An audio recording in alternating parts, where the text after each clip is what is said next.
Hey, good morning, my friends, and welcome back. It's Hammer. Today is Monday, August 25th, 2025. I, of course, am here with the Daily Mortgage Rate Update, the only place on the web that you can join a live show that you don't have to pay for. And we talk about what's going on with rates and pricing. So we are out there on Facebook and YouTube. If you're here this morning, say good morning. If you're watching the replay, don't forget, just give me hashtag replay in the comments. Let me separate all those views from people who really watch and care about what's going on. So remember, if you would like a reminder that I'm going live, you can get a text alert at hmmr.io/reminder. And if you're not signed up for that, hmmr.io/reminder. We don't sell your information or use it for anything nefarious. We just send you out a text message with the links so you can jump on the show. You can also use this cool QR code right here as well. If you're interested, you can also check out some of our products. My company, many of you know me for Originator Success. However, believe it or not, the company is actually Hammer Solutions, and Originator Success is only one of our products. We've started to branch out and give you guys more products to go out and get loans. So check out originatorssuccess.com if you're looking to build your online brand.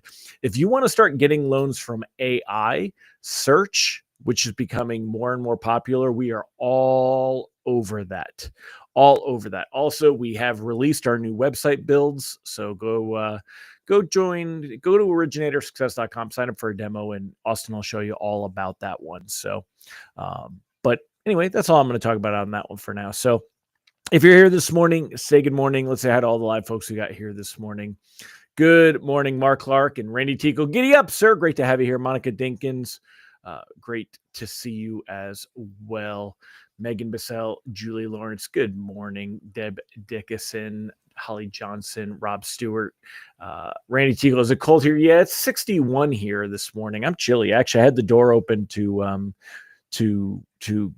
let some fresh air in, and I got chilly. So good morning, Jerry Avila, Mike Brown, Robert Bashir. Jeep Invasion was awesome. Thank you, sir. Appreciate you asking. We had a great time. We were there with friends, so always a good time when you're with friends. And a lot of Jeeps. I did pick up a new trunk piece for my Jeep, and I've decided to I was inspired to do a little more graphics, so I'm going to buy some graphics kits and kind of play with it. So good morning, Angela Walters, Jasmine Martin, Crystal Turbin, Mike Tebow, Faye Escribano, David Bow, Tim Klyla, Ron Siegel. Good morning, sir. Today is National Banana Split Day. That is awesome. Who likes themselves a banana split? If you like banana splits, give me a thumbs up emoji or a 1. If you don't like banana splits, give me a frowny face or a thumbs down or a 2 in the comments. So 1 if you like banana splits, 2 if you don't. But everyone else is here this morning. Good morning, Ron. Just dumped your Jeep last week. What do you mean dumped it? You mean like sold it or like rolled it over, or what does that mean, Ron Siegel? That's scary.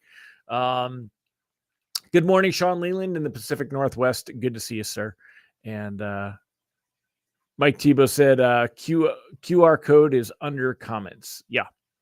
So how many of y'all love banana splits? Give me a 1 if you like a banana split. Give me a 2 if you don't like banana splits. Jack Straw is a big man. Ron Siegel said he'll take 3 of them. 3, he's not eating them because he's losing weight. Is that what 3 is, Siegel? Bobby Jay Jones, love banana splits. Tim Klyla's banana split. Right? Who could? Oh, you sold it. Okay, yeah. Brandy, you've never had a banana split?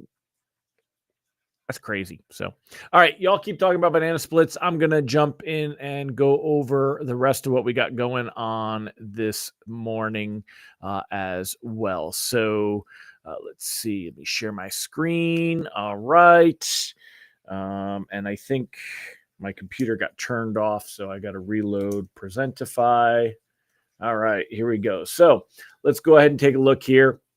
All right, so I was busy at the Jeep Fest, so I didn't get to go into details after things happened. So Powell came out on Friday morning with a more dovish comment than what was expected, and you could see that this is a very good candlestick. This is Friday's candlestick. It is green. Green gives us a smiley face, right? We love to see green candlesticks. Ooh, that was terrible. here you go. So it is here, and I'll look at what I'm doing this time. There we go. Okay, so we've got a nice green candlestick. You can also see that here in the 48-hour chart. When things were coming out in the morning right here, Powell came out swinging, and bonds really rallied to about here, continued up, and then ended the day. And we were all said and done, we were about plus 40 basis points on Friday morning. And what that did is it improved rate sheets. You saw that improvement. If you were had lenders with very early pricing, you saw reprices better. Most lenders, as this was improving, they were setting, and also they were expecting it. So they were setting pricing in this range anyway. So they priced all this. You saw this hit most of Friday rate sheets to begin with. Anybody that didn't see it in the morning repriced better on the day. But we saw, a jump of about 1/8 of a point. We went from 4.62 to 4.52. It's about 1/8 of a point in rate better. And I told you that was the max that we were going to see anyway, was about 1/8 of a point. But as you can see this morning, that is already starting to fade. We've got a bit of a drop here in overnight trading. Things are flat, which is good right here. We're kind of flat on the day, but we did lose about a quarter of what we picked up on Friday. Same thing for the 10-year treasury yield. If we take a look here, that went from 4.33 down to 4.25.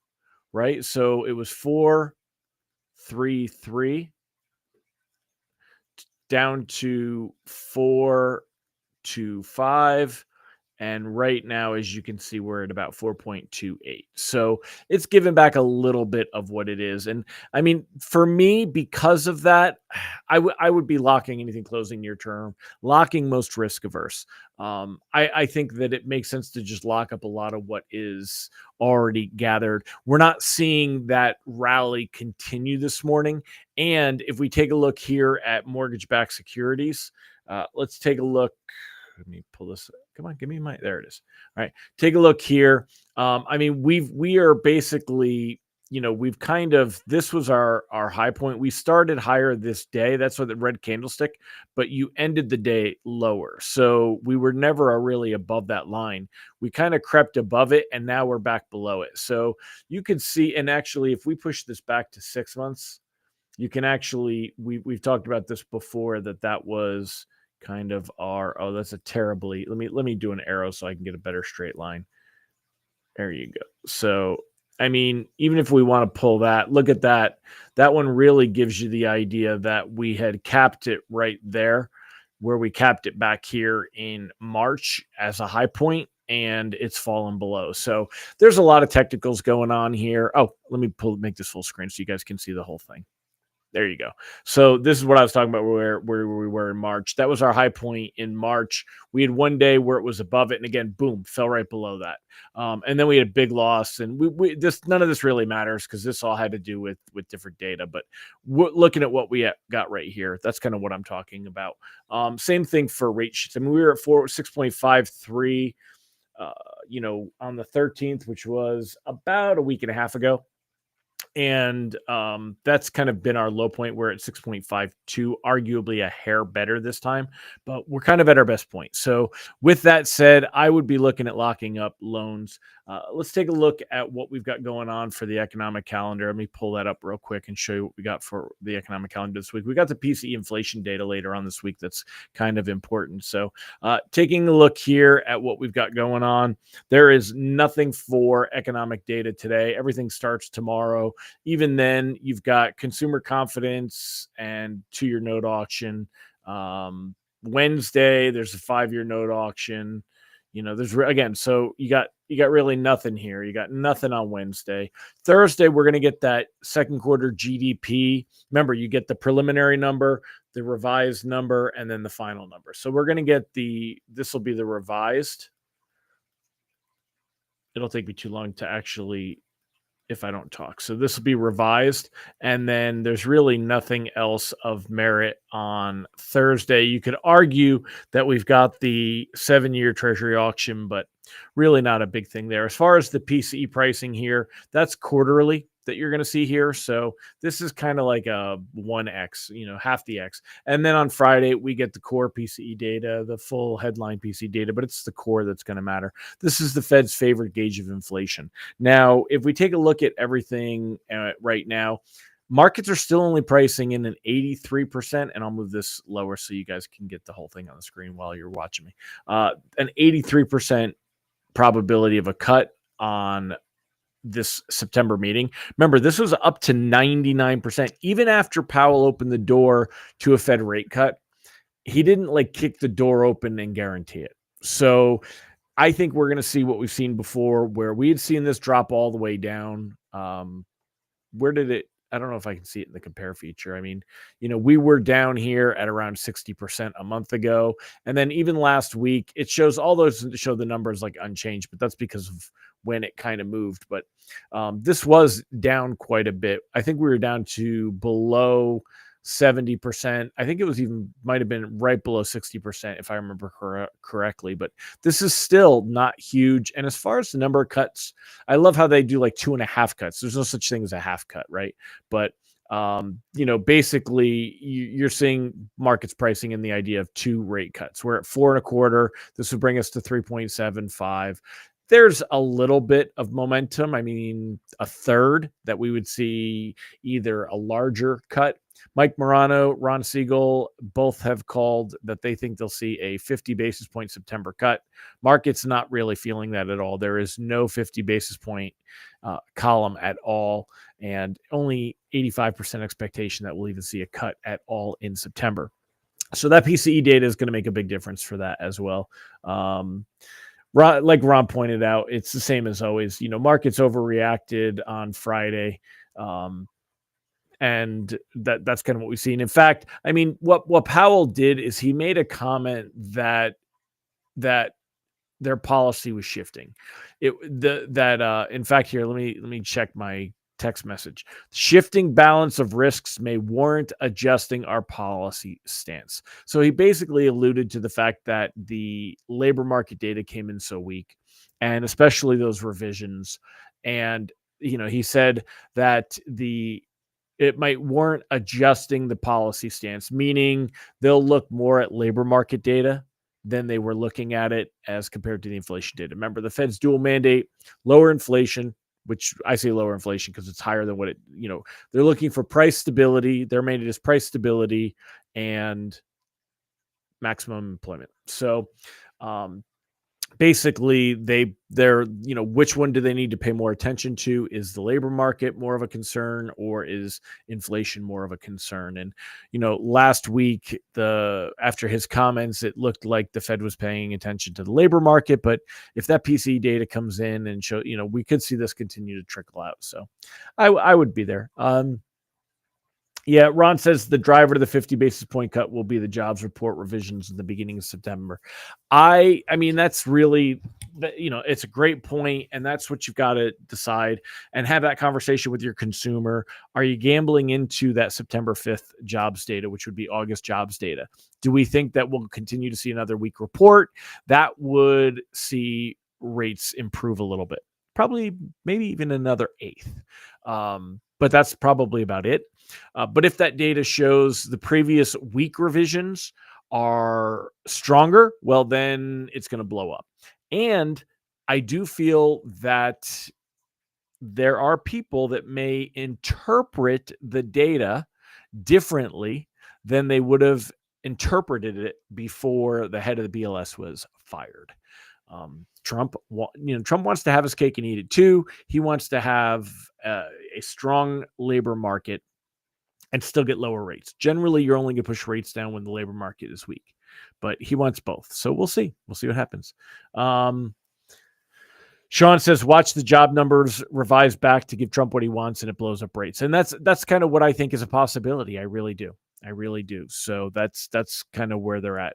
Ron Siegel said, I told my buyers to lock on Friday as they're looking to close early September. Exactly. And that's why let me throw it up because I don't have it on here. I don't know why I don't have it on here. That's why I always look at when is the loan closing. If you're looking to close in early September, if that labor market data on the 5th does not come in favorably for bonds, you're not going to have any time for recovery.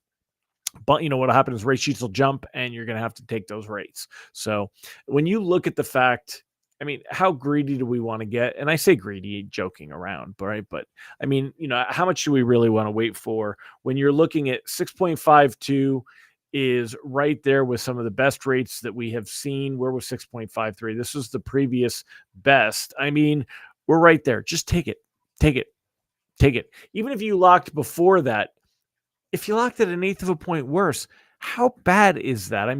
I love it when people get so stuck on the vanity of that. You could argue the amortization of the entire loan and, it's going to cost thousands and thousands of dollars. But the reality is, how much of a payment difference is an eighth of a point on a $400,000 loan? That's a great question. You know what I'm going to do? I am going to go to,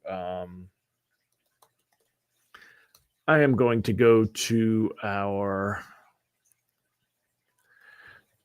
let me make myself small.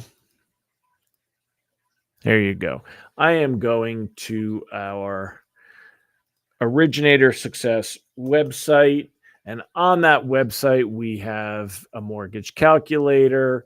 And if we do a 400, 1, 2, 3, and we do 7%, or here, 6.5%, let's go ahead and keep everything else at 0.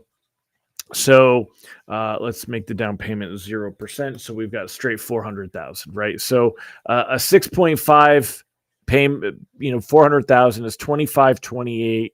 And if we make this 6.375, it's 2496. So 2496.